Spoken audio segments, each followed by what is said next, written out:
Hello, my name's Jon Sermon and I'm a church leader in Suffolk. I'm also leading a charity called Romans 1:11 Trust that I've talked about particularly in yesterday's message, and I'm chair of Churches Together in my home area.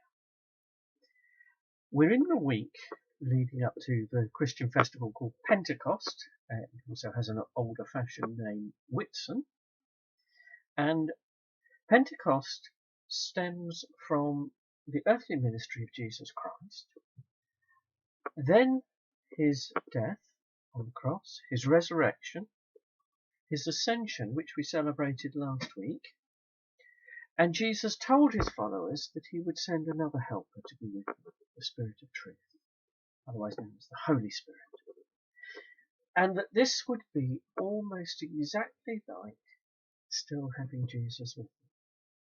He said, I will go back to the Father, by which he means Father in heaven, Creator God. See, we as Christians understand God in three ways: Father, Son, and Holy Spirit.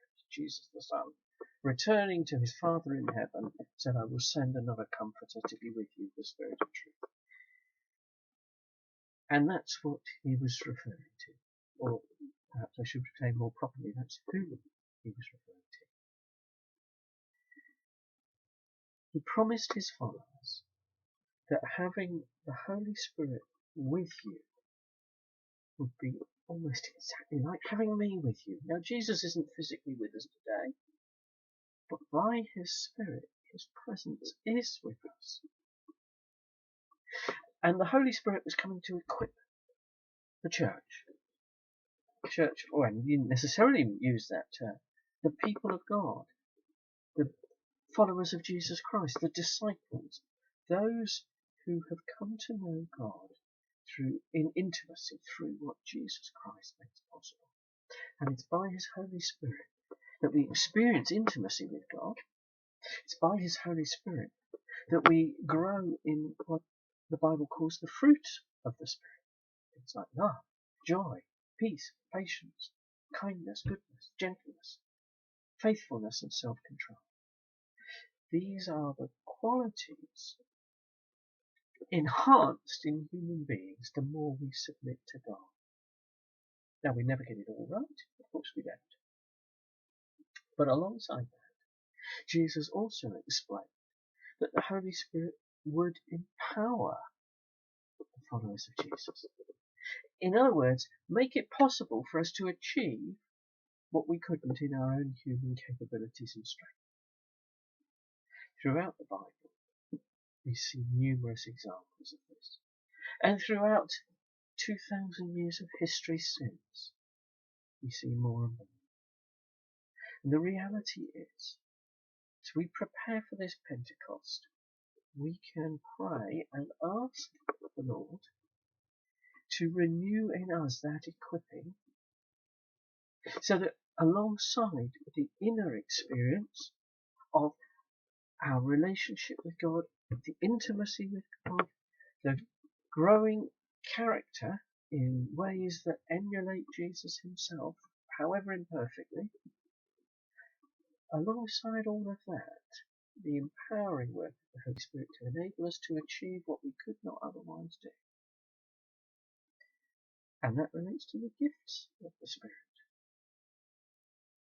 Now, in our particular case locally, we will be celebrating Pentecost next Sunday with a gathered service of worship that involves several churches in the same area coming together. Now, year on year, we do it physically in an open air environment. This year, we have to do it virtually through our computers. But instead of only my own congregations coming together, the church I lead in Lowestoft and the church I lead in Hounsworth, there will be churches of other denominations from the Hounsworth and surrounding area in on it too. And we'll be coming together because this is our shared heritage, whichever Christian denomination we might be part of. It's our shared heritage to ask for the equipping of the Holy Spirit and to be open to receive.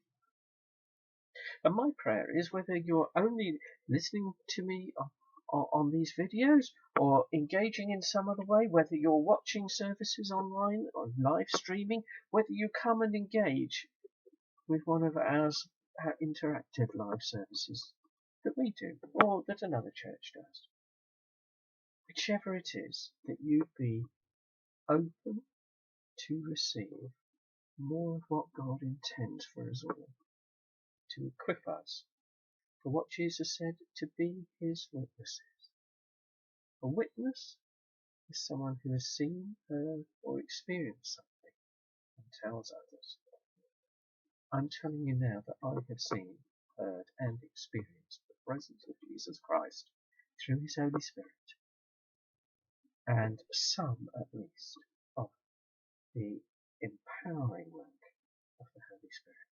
And I pray that will be your experience also. God bless you.